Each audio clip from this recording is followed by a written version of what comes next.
Yep. So Trump had to shave the old Bozo the Clown look today. The third indictment now for basically causing the January 6th Fed insurrection. But you got to remember, don't forget, you are watching the greatest TV show ever created. If Entheos told me,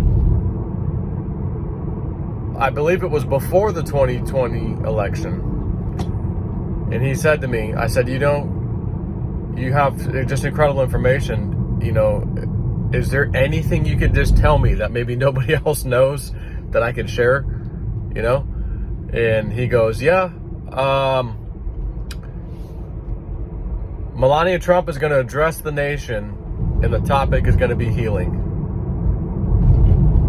I can't tell you when, but I can tell you to look for that. It was like he knew when, but he's telling me, I can't tell you when. I can't give you the time. Because imagine if he said, right after January 6th, she's going to say this. That would just be too much information he would have revealed. So after January 6th comes and the violence and everything, she comes out and addresses the nation about the violence and we need to heal as a nation, all this stuff. Everybody's blowing my email box up. Oh my God, it happened, Joe. What does this mean? And at first I'm like, I have to find out. I don't really know. But then I was like, wait a minute. If Entheos knew that, she's playing the scripted role, which means January 6th has to happen, which means they knew about that. So they knew about January 6th. They knew she didn't have the response to it. How else is she going to have the response unless the event happens? And if the event happens, that means Joe Biden won the election, which means they knew that was going to happen. And again, don't ever forget, this was a huge thing that slipped by a lot of people. And maybe at the time you remembered it and it was, oh yeah, well that's interesting, and then you forgot all about it. Don't ever forget that time right after Joe Biden, won. There's a military man with a mask on, because it was during, COVID nonsense. Military man with his mask on being interviewed by the news. And he briefly says, and I believe it was after the January 6th nonsense. He briefly says, there has been a peaceful transfer of power to the military.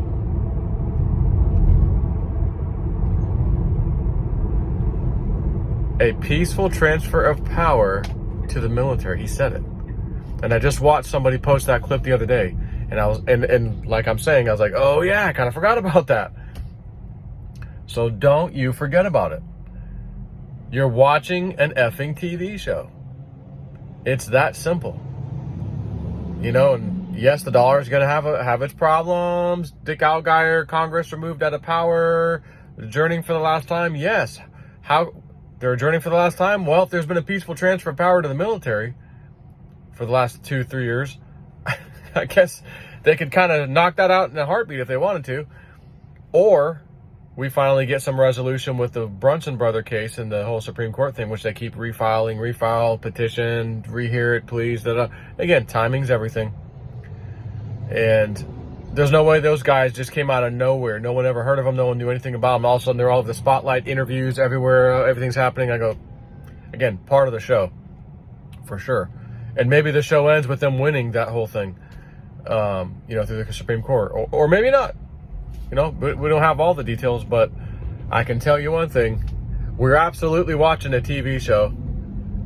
And, you just got to be prepared. I'm still waiting for Bitcoin to hit, I'll just tell you, between 35 and 42K, somewhere in there. And I got a big red ice cream cone, like a strawberry ice cream cone in that dream. Right afterwards, I saw the price. Then I saw this huge ice cream cone. Strawberry ice cream. Meaning lick your effing ice cream. That doesn't mean just sell, if you're in the Bitcoin trade, sell your Bitcoin and sit on the sidelines with everything else. I think that sign to me was, get ready for the mother of all drops, like you've been waiting so damn patiently for a while.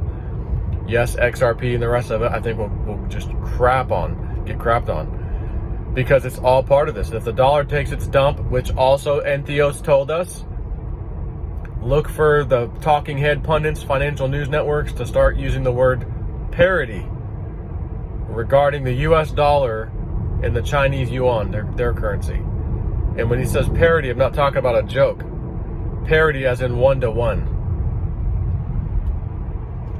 So it's currently around 7-to-1, their dollars to ours. So if it goes 1-to-1, I mean, you can't even buy a Silver Eagle for less than $30.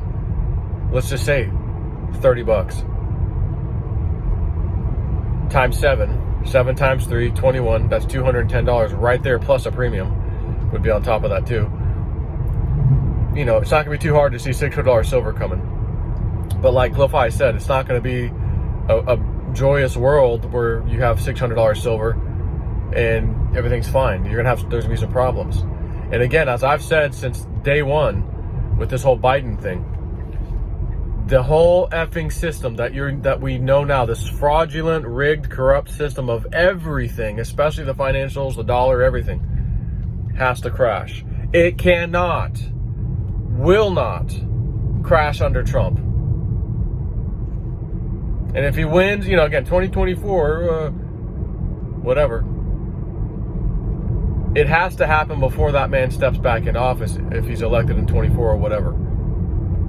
And again, he's walking around like he doesn't care about vote fraud, any of that stuff. Like, oh, we'll just keep going 2024, don't worry about it, I'm going to win again. Well, what do you mean? We saw what happened in 2020, so what are you talking about, right? Because he knows the plan. He's part of it. He's one of the planners. You're watching a show. He knows he's going to be back in office at some point. And it may not even be under the current system of government. Maybe a whole new system developed. But this whole thing has to crash before he steps into office. Or should I say back into office? So there's all this crap happening, and they're gonna make us eat bugs, and they're gonna global ID, world coin, they're gonna scam Iris. Oh my God, it ain't happening. It's not gonna happen.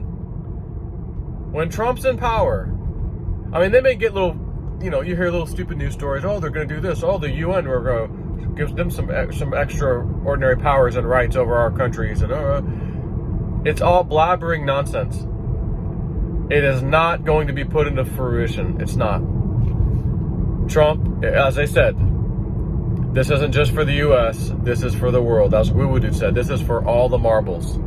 And over the next few days, sometime I'm going to schedule a live stream with Woo Dude. And my Patreon members, I asked them, I say, hey, give me some questions to ask them, and I'll go through them and pick what I guess feels the best ones, because there ain't no way I'll be able to, get them all. But that'll be coming in the next few days, so get ready for a live stream with us. But I don't know, I'm just kind of over this whole nonsense. I realize we're watching a TV show. It's scripted reality, scripted actors, scripted people with roles. Biden scratches his neck. They got a camera somehow behind him watching his neck, and then you watch the skin move like it's rubber. Like, what is this? Like, what am I watching? The ear thing, it's a different ear. There's a thing going here. What is that? Like, And I remember Penny Kelly had said something one time a while back on one of her looksies.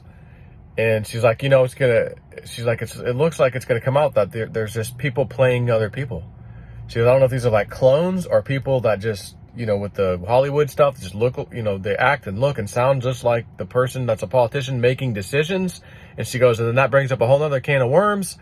Well, if they're not really that person, and we supposedly voted for that person, but that's not really them, someone else is an imposter, and that person has, of course, committed crimes, the original person, well, does that mean that person's going to go to jail for the crimes because they're acting as if they're them and they're making decisions? She had this little conversation. Very, very interesting. And now I'm starting to see why she said what she said. But anyway, so yeah, I just did a quick little video here.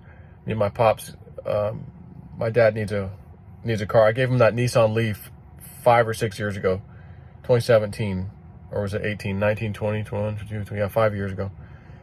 And it's the 80-mile version or whatever, 83-mile version. It was the first one I ever had of electric car. And wasn't far enough for me to go on that thing. So I go, yeah, Dad, would you like a car? I'm going to give it to you. He loves it.